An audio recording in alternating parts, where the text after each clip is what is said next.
Attendees are in listen-only mode. Thank you for joining our webinar this afternoon. I'm James Feeney from Optimity Advisors, and I'll be your moderator today. The webinar is about how and when to use logic models, a practical guide to developing logic models for effective program design. Before Jackie and Christina start, I'd like to introduce the presenters, explain how to ask a question using GoToWebinar, and how to access the webinar recording. Jackie Malander is a partner with Optimity Advisors and leads the public policy practice. She is a respected international economist, specializing in the fields of health, justice, and education. Jackie has worked in many areas of healthcare through her 30-year career. Her experience includes the economics of public health, service and care pathway design, healthcare systems including contracting and financing, and access to healthcare and disparities for vulnerable groups. Christina Theodore is a principal consultant with Optimity Advisors and leads on Health UK public policy work. Over the past 15 years, Christina has focused on combining qualitative and quantitative information and evidence to demonstrate and understand the relationship between theories, process, and impact of public policy, programs and interventions through design informative and summative evaluation and research frameworks. Today's webinar, How and When to Use Logic Models, a practical guide to developing logic models for effective program design, is the second in a series of 4 webinars we'll be hosting on evaluation methods. We have added part 1 to our website, which is useful if you're wanting a good introduction to webinars, to evaluation even.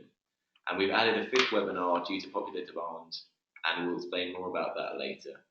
Before we get started, I wanted to mention that we welcome your questions throughout the webinar. All you need to do is type yours into the question window, which is the 6th blue bar down on the GoToWebinar control panel, and just hit submit. We'll get to as many questions as we can during the Q&A session after the main presentation.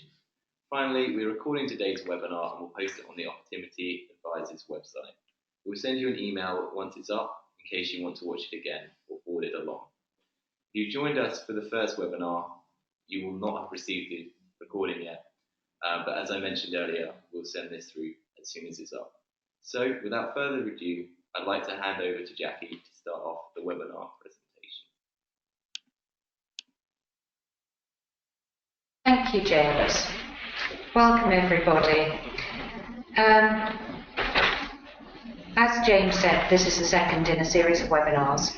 And in this webinar, we're looking much more closely at the mechanisms through which change takes place. And the focus of the whole webinar series is on new models of care. And the reason why logic models are so important in the context of new models of care is because change is very, very complex in this context.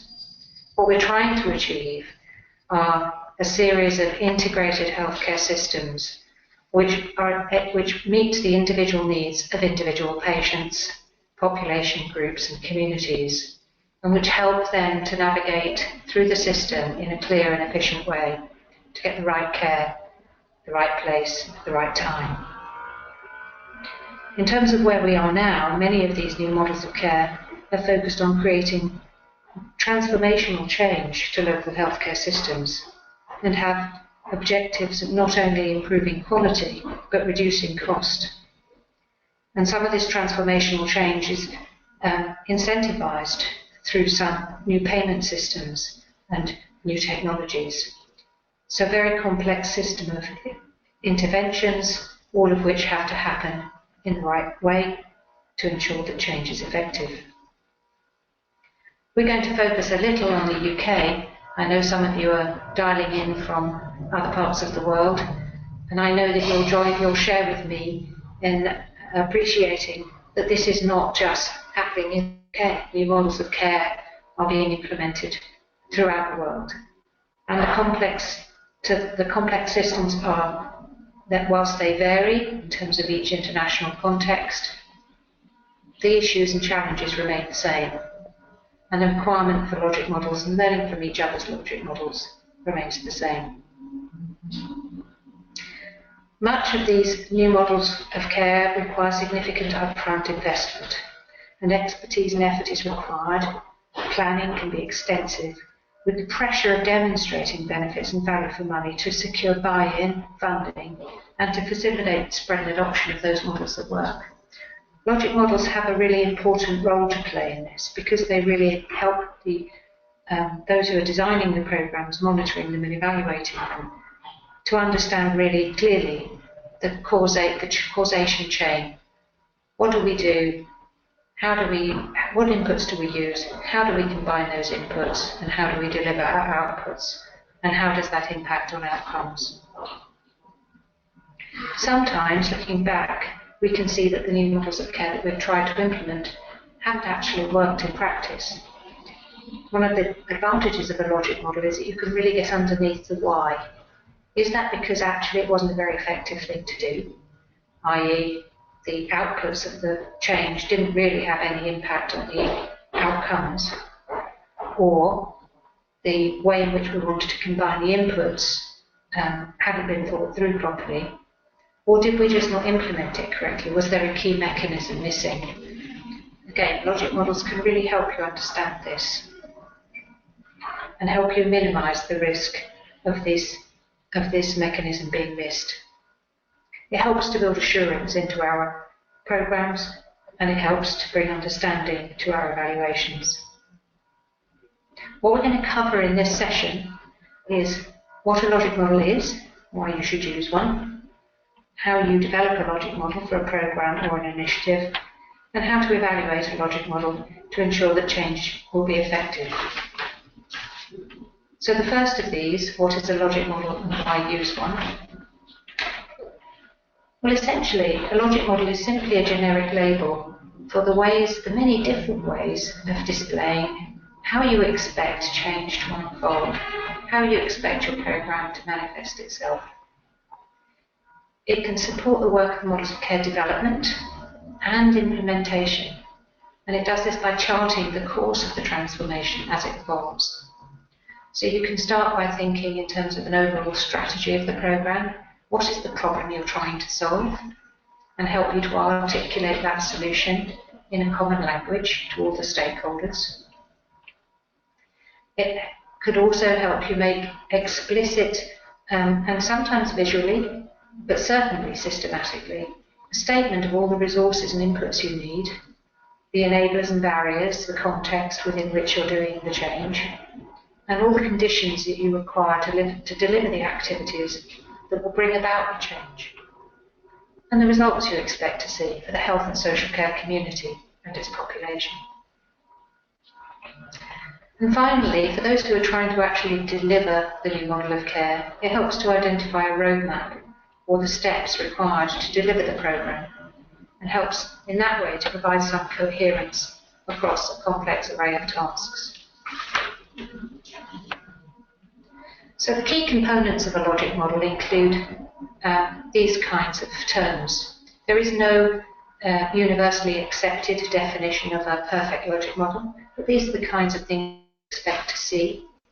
And these are the kinds of things, certainly in an evaluation of a program, that you would expect to see articulated. So what are the objectives of the program? What was its vision? And how do we measure that? What are the inputs that are going into the program? That includes resources, and data, and anything basically that's going to be required as an input into the program. Where are the data to measure those inputs? How can we measure those? What are the processes that are going to be adopted to convert those inputs into outputs? What are we actually going to do? And what's the evidence base for what we're going to do?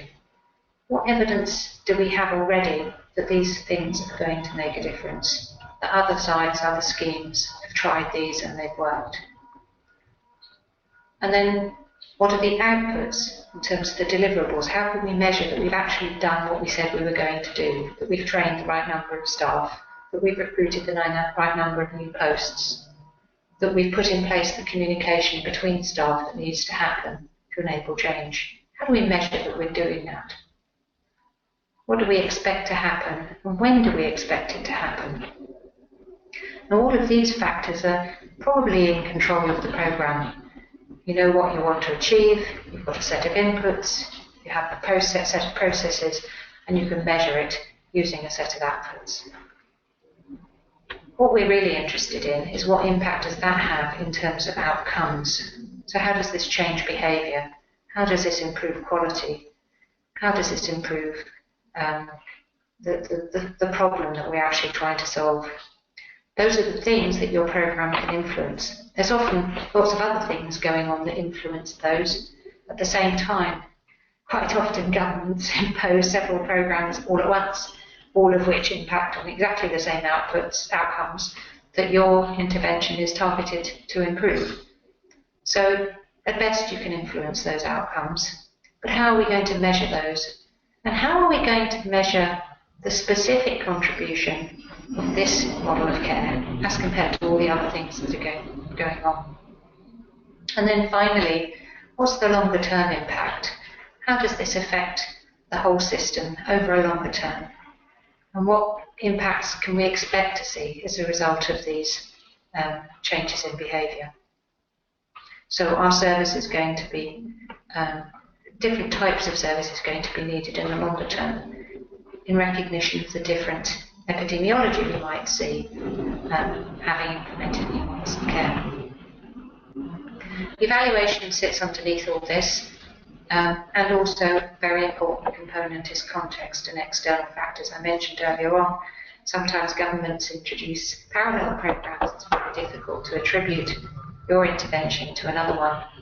But there's also other external factors that matter very much: epidemics, the general underlying health condition of your local populations, and different interventions and different processes are needed in different local contexts. So it's very important for the logic model to set the context and make it clear how those impact on the likely effect or the likely process that the logic model is trying to explain. I'm now going to hand over to Christina. Thank you, Jackie. A logic model can have multiple purposes and used in several ways throughout an initiative. The four main areas are planning, implementation, staff and stakeholder orientation, and evaluation. In terms of planning, a logic model is helpful in thinking through the logic of the program and its effectiveness, clarifying goals and conceptual gaps, setting performance or impact targets, prioritizing allocation of your resources, estimating timelines in terms of how long it takes to plan and implement a particular model of care, and identifying necessary partnerships and negotiating roles and responsibilities between individuals and organisations. For when you're ready to start implementing your programme, they are a useful tool to support the development of a management plan, track progress and changing needs and make adjustments accordingly, minimise or eliminate unintended consequences, and incorporate findings from research and demonstration projects. For staff and stakeholder orientation, it supports the facilitation of understanding complex interventions and initiatives, building consensus as to what the programme is supposed to achieve and the mechanisms by which it will achieve it, and providing greater clarity regarding roles and how people are to work together. For an evaluation of a programme, logic models can be used to inform the evaluation design and framework, help in developing the evaluation materials and tools and the specific areas and themes that you will be directing your inquiries and data collection, identifying specific measures of outcome and impact, establishing attribution of cause and effect and contribution of initiative components to the outcomes, and helping design and format your final reports and the media by which you're going to present those reports. At the end of the webinar presentation, I'm going to provide a worked example of two logic models for the same intervention. One is for planning purposes and the other for designing the evaluation of the initiative. Here you will see how they differ in terms of their content.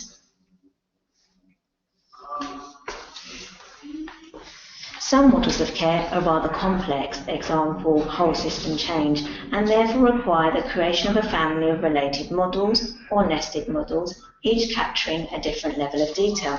So imagine zooming in on the inner workings of a specific component of your model of care and creating another, more detailed model just for that part.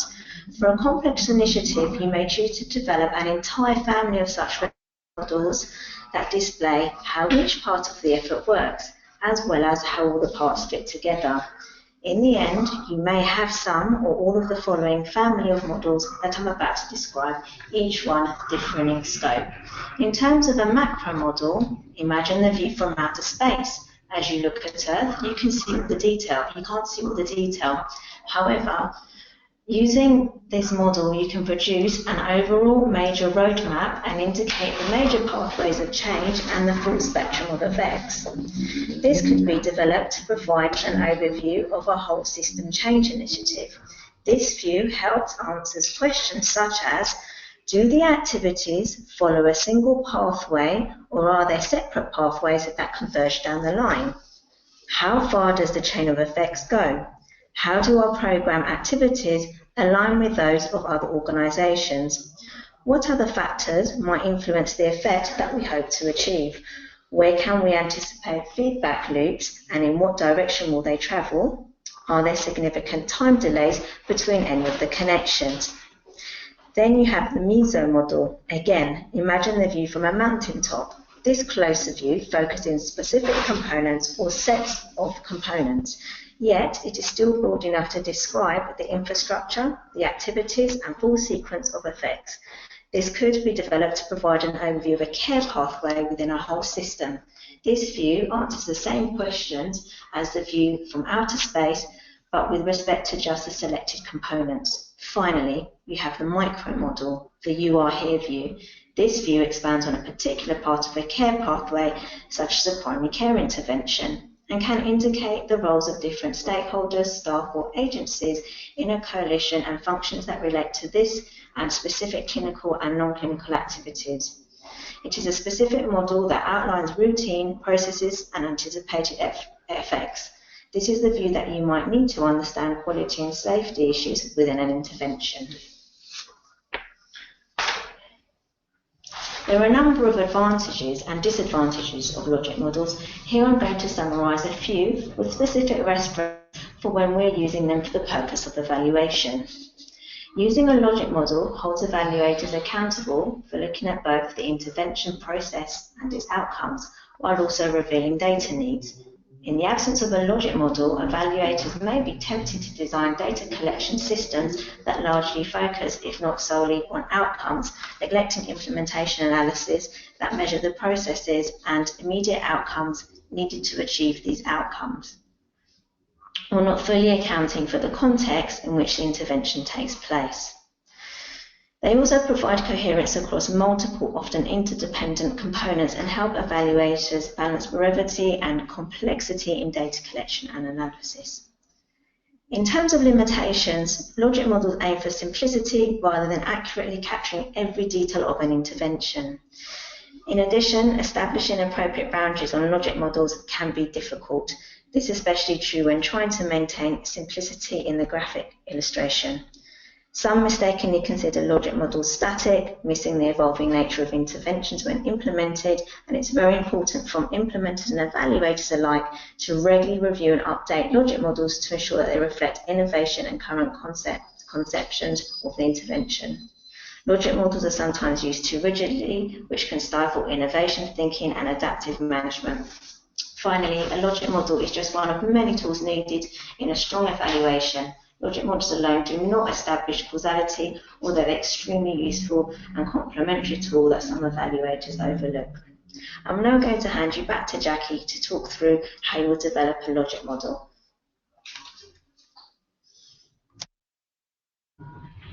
Thank you, Christina. So I'm going to start with the core components of a logic model.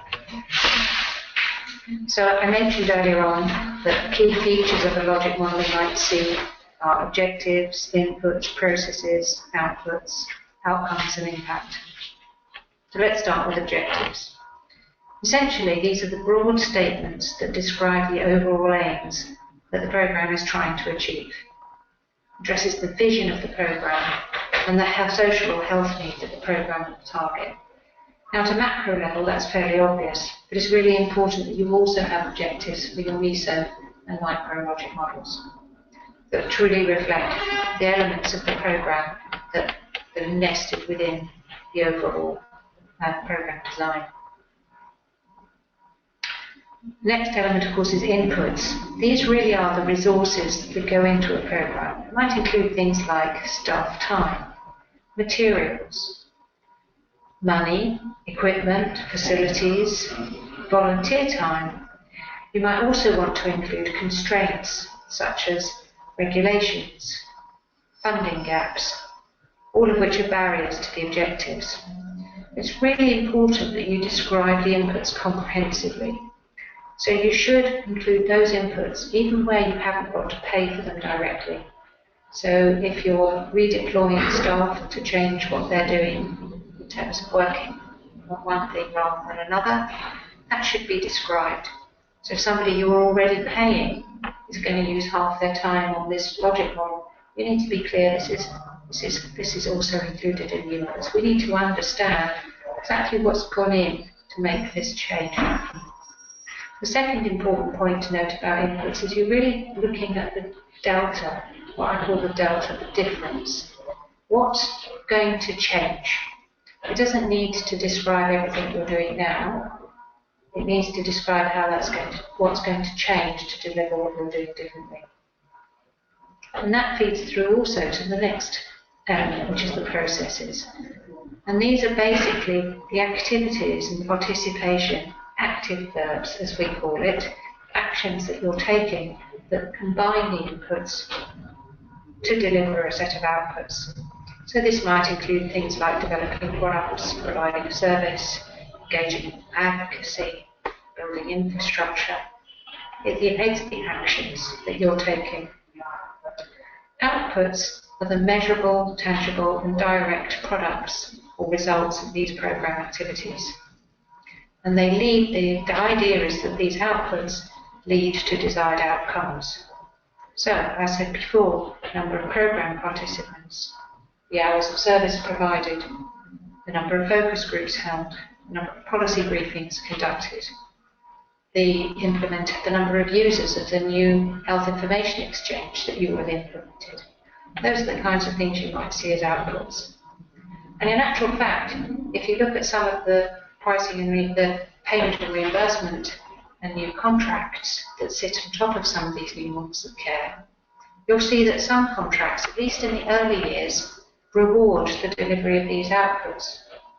And in fact, some of the more sophisticated ones start to penalise when these outputs are late or not delivered on time or not delivered to the level of intensity or dosage that is required for the programme to achieve its outcomes.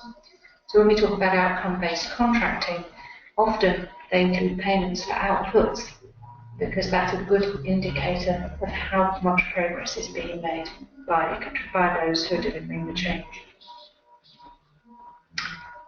Outcomes and impact are the results or changes that you're hoping to see as a result of what you're doing. So these include things like change in knowledge, awareness, skills, attitude, behaviour, practice. They may be health status, they may be health condition. You may have unintended consequences too, which need to be reflected here. So positive or negative outcomes should both be included.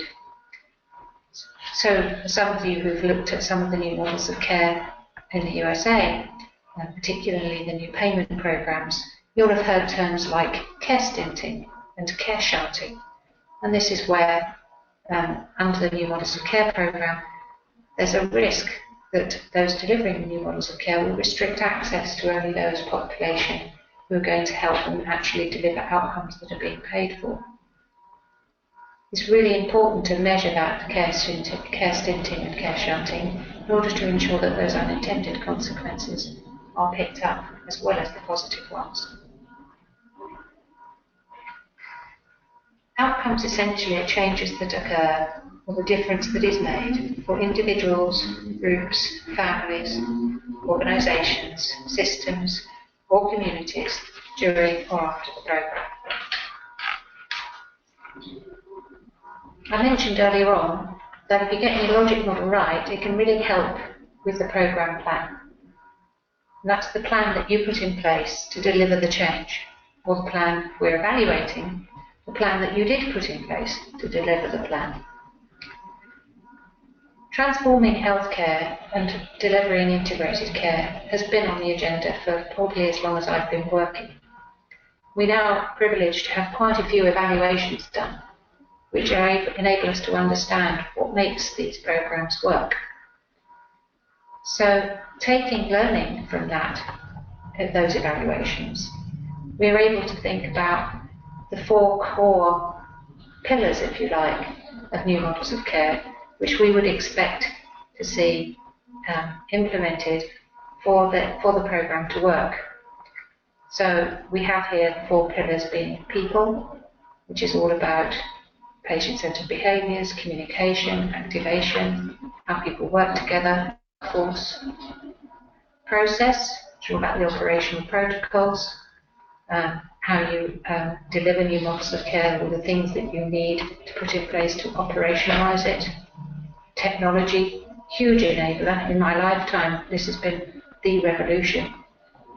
Health information exchange, clinicians and patients having almost real-time information about their health and social care needs. And finance, very important component in terms of needing to align payment and contracting and reimbursement to the model that you're trying to deliver, so as not to create disincentives. Those 4 pillars are key features of good quality programme change in new models of care. So we would expect to see a logic model consider all 4. Now, it doesn't mean to say that each logic model has to have a section on people, or a section on process, or a section on technology, or a section on finance, but it does mean building the logic models and thinking about implementing their particular programme need to have considered those things and ensured that they build on the success of previous projects and previous evaluations. We're going to come back to this, these 4 pillars, in the context of the readiness assessment webinar, which is the next one in the series. So I'm not going to dwell on this any further. I'm now going to hand back to Christina to talk about the important considerations you need to take into account when you're developing a logic model.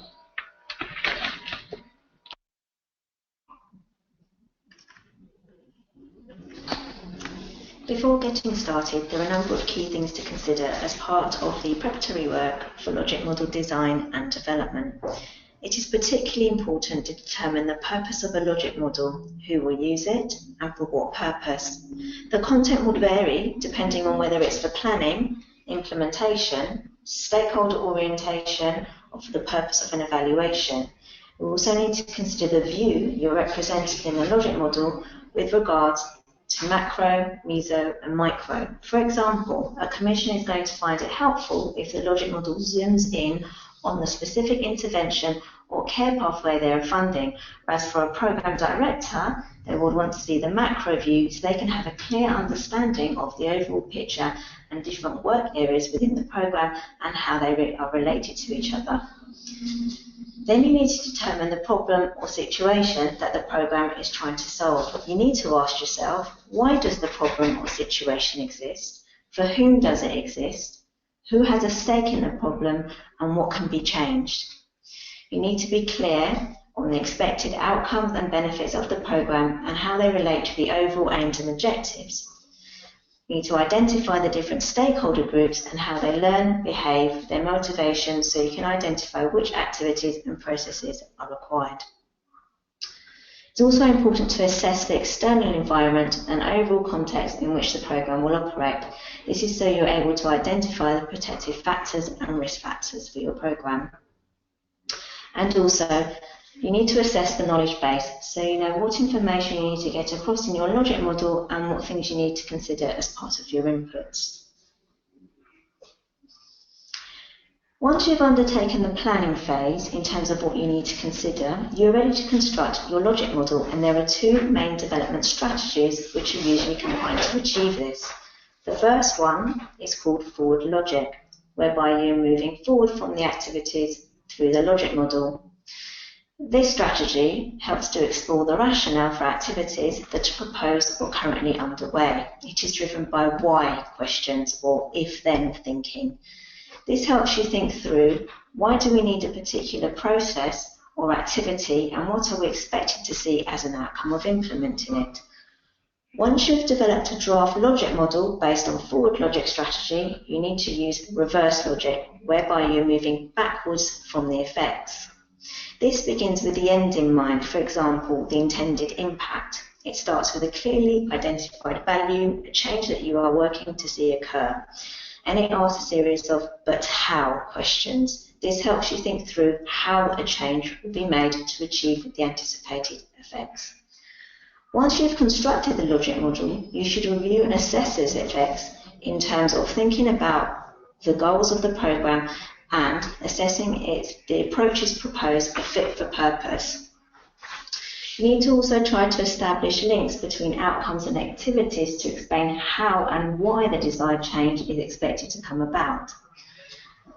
It's very important to attempt to have justifications at each stage of the logic model. So you have to articulate the hypothesis about why something will cause something else.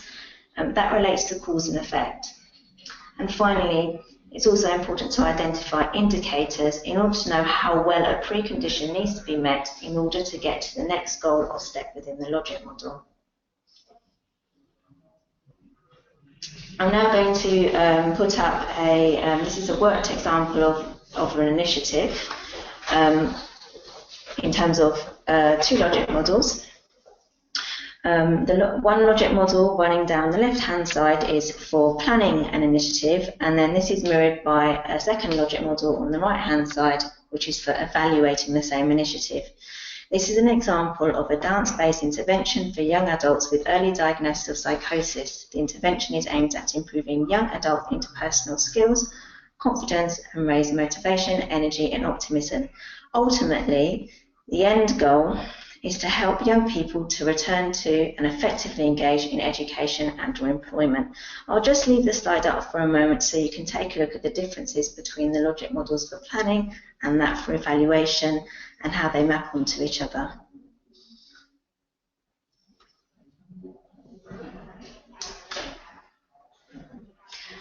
Now I'm going to hand you over to our moderator, James, for the question and answer session. So I hope you found that webinar useful. We've received some great questions so far, and as a reminder, if you have any question you'd like to submit, and there is still some time, just go ahead and put that in the question box. So we'll start answering questions now. I'm just going to put up some useful references and resources. So the first question is, do you have templates that we can use to help support the design of the logic model?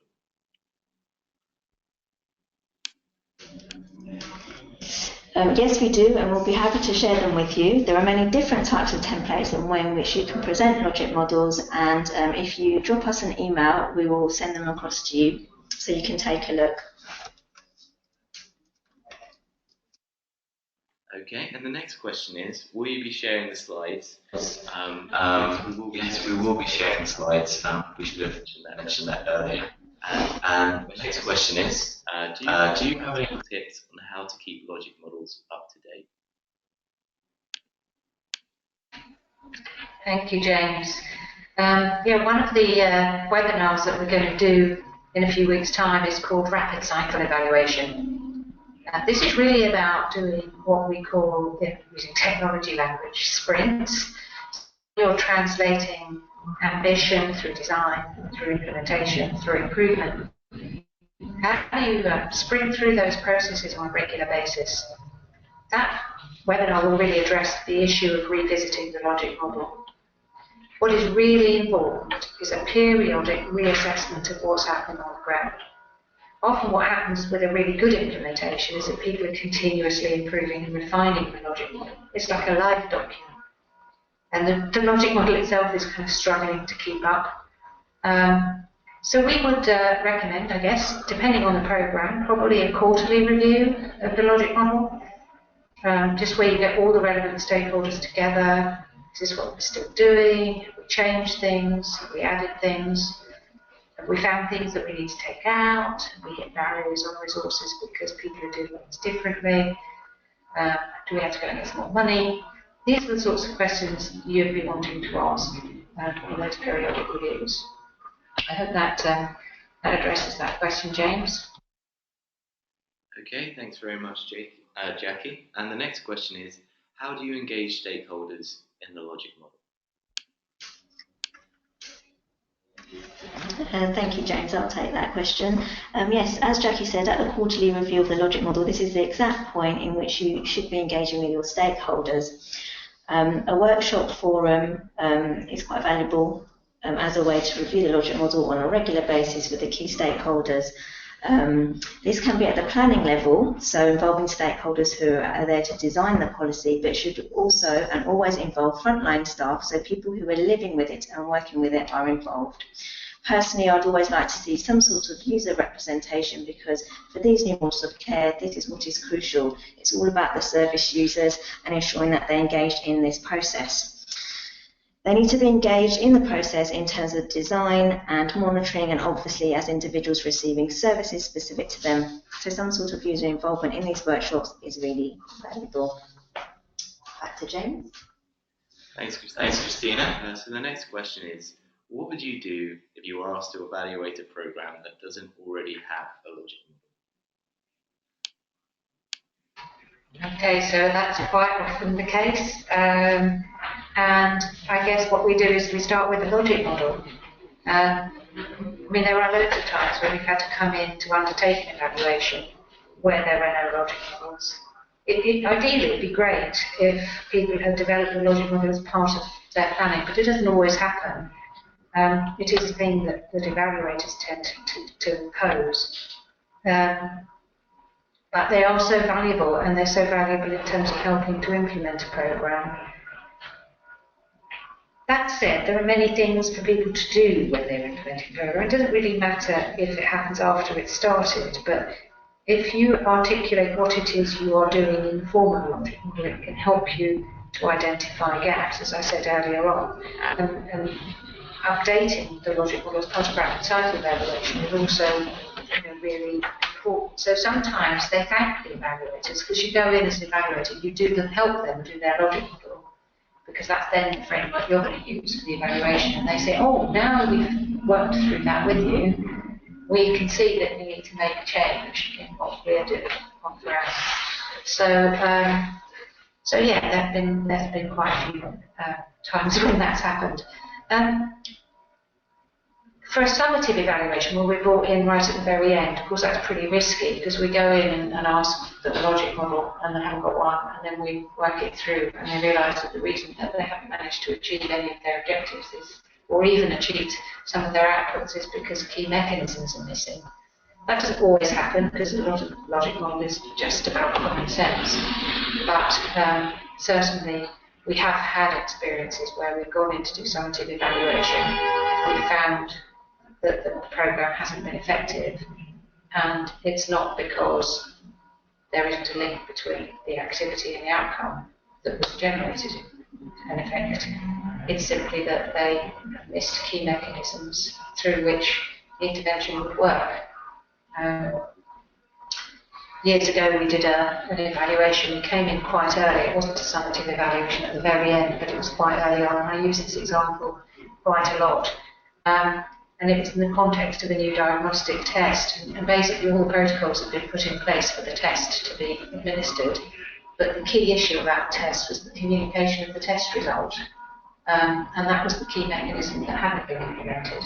So the effectiveness of the new diagnostic test was kind of lost, because while it was conducted really well and it was pretty accurate, the clinicians doing the test, the people doing the test knew what they were doing, it didn't actually have much of an impact in terms of helping to improve outcomes. So really important to get the logic model in place early on, or an equivalent. I hope that answers the question. Sorry it was so long. Thanks, Jackie. The next question is, how does the logic model relate to economic evaluation and cost and financial benefits to the program? Are financial outcomes part of the model? I should probably take this one as well. It's a really interesting one. In the previous webinar, which is online now, if you think about, we talk about this a little bit in the context of measurement. So if you think about inputs, process, output, and outcomes, and you think about the economics around that, when you're looking at the value of the inputs, you're looking at the cost of the program. When you're looking at the value of the inputs in relation to the outputs, you're looking at the efficiency of the program. Are we using resources in the most efficient way to deliver that set of outputs? When you're looking at the relationship between the outputs and the outcomes, looking at the value of that, you're looking at the effectiveness of the program. Are we doing the right things to achieve that set of outcomes? And when you wrap the outcomes right back around to the inputs, you can start looking at overall value for money and cost benefit and get some really good ideas on the relative priority of the intervention that you're running as compared with other ways of spending money. This is going to be covered in more detail in a later webinar when we talk about metrics and economic evaluation. But essentially, the only difference between a logic model and an economic evaluation is money. And once you put pound signs or values on all of the elements of the logic model, you can pretty much do cost of studies, cost effectiveness studies, cost efficiency studies, and value for money studies. And the other advantage, actually, before I forget, is you can start looking at value of the program from the perspective of the different agencies and stakeholders involved. So some of these outputs are going to directly affect utilisation of secondary care, we hope anyway. And some of them are going to affect utilisation of social services or mental health. And you can really look at then at okay, so what's the cost faced by those agencies and what's the value of the outcomes faced by those agencies? So from their individual perspective, what's the return on investment? And then you can identify what the barrier is in terms of the financial reimbursement system, because if you're rewarding, if the risk is being borne by one agency, the reward is being achieved by another, then that reward needs to be shared so that everyone gains from participating in the program, the integrated care program. Yeah, so I think probably I've covered that for now, but do listen to the later webinars and hopefully we'll get a more informative answer to your question. Okay, I think this one could be for Christina. How do you ensure that your logic model remains top level and doesn't go into too much detail and become bogged down in the detail? Thanks, James. I always like to start at the highest level. So start with the macro and then go down to the level you need to articulate clearly enough to the stakeholders of interest. So really, you only need enough detail to allow those stakeholders to be able to do their job. If the program implementation team can design the program and the communications team can communicate the program and the evaluators can evaluate the program, then that's as detailed as you need to be. So it is very hard it is very hard to share logic models and say this is a good example of one. And there's many different logic models and they vary in the level of detail. And it's just about how much level of detail do you need to support the decisions that you're trying to make. I've seen some very high level ones which meet that need and some very focused ones that don't. So make sure you work down to the sub-levels to gain the stakeholder support that you need. Is there any more, James? Thanks, Christine. There are a couple more. Is there a simple specific example of the model that you used and what improved?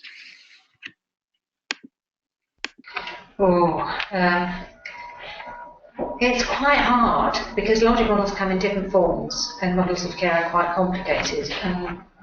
The problem with taking specific examples is people say, oh, here's one that's been prepared for another program, or borrow this, or adapt it.